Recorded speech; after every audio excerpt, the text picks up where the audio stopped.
Valentine's Day. Welcome back. The Minnesota State men's basketball team is in the middle of a tight conference race with a few games left on the regular season schedule. It's a clash of two 12-6 teams inside the Taylor Center as the Mavericks host the Minot State Beavers. Second half of action, Minnesota State holding on to a lead. Justin Egan's finds Caden Kirkman, sophomore, with an easy lane to the rim.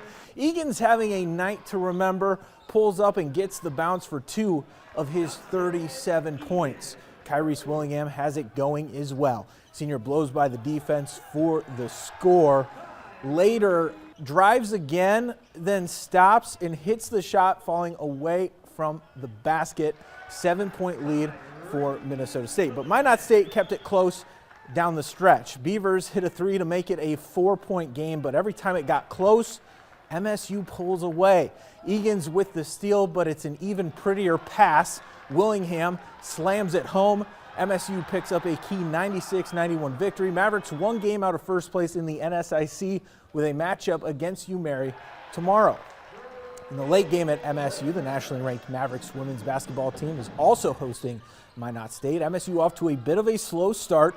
Only 14 points in the first quarter of action. Score of 14-12 after 1. But after that, the Mavericks take off. That's as close as the game would be as Minnesota State wins in dominant fashion over the Beavers. 92-54 the final. Natalie Bramer led the Mavericks with 18 points. Hannah Herzig had 11. So for MSU, the team is still sitting in third in the conference with 3 games remaining. The Mavericks are just 1 game behind SMSU in Concordia St. Paul. Tight race there. To Myers Fieldhouse, the Minnesota State track and field team is competing in the Maverick Premier. To the men's 200-meter, MSU's Jabez Reeves takes first place with a time of 21.41, and not far behind him is teammate Richelieu Tuddy finishing in third place with a time of 21.78. In the men's 200-meter, 3 of the top 5 finishers were Mavericks.